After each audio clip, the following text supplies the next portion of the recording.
how do you convince clients to do interesting work? Well, first of all, you can't convince anyone to do anything. Everything is a dialogue and everything's a conversation.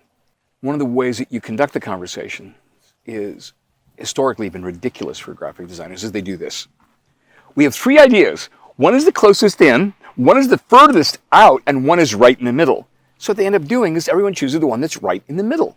That's the most ridiculous way to sell in work. But clients don't digest things that way. They don't know what something is the furthest in. I suggest this instead. Never, ever, ever present your work as the closest in and the furthest out. Whenever you're doing a project, it's always based on values. There might be three values. The client might want to emphasize speed, friendliness, or convenience.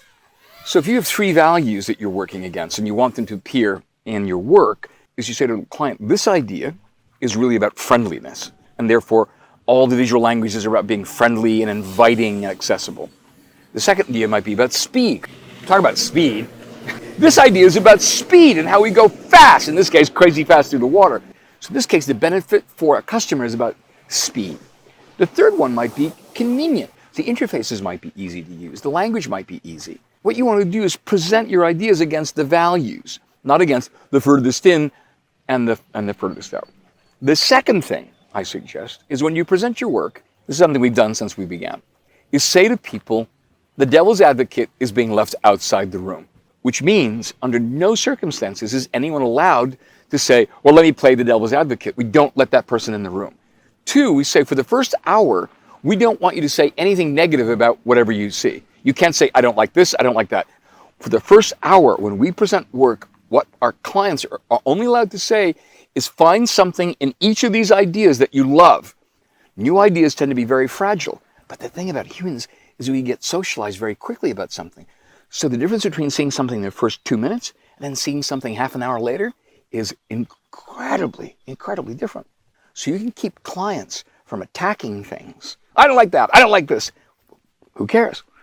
What you do is you have a conversation, not why you don't like it, what's working about it, what's working about this, and only let them talk for the first hour about what's working. And then what ends up happening is people, lo and behold, find things that they like.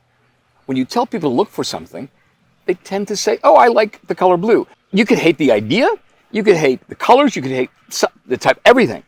But I say you have to find something in this idea that you like. I don't care if it's the color, I don't care if it's a typeface, I don't care if it's a photograph or an illustration or a line. You have to find something that people like, and you build your presentation around there, and that changes everything. So the first hour, only let them talk about something in a positive sense. That will, if you know how to do that, and you do that diplomatically, that will change your outcomes, I guarantee it.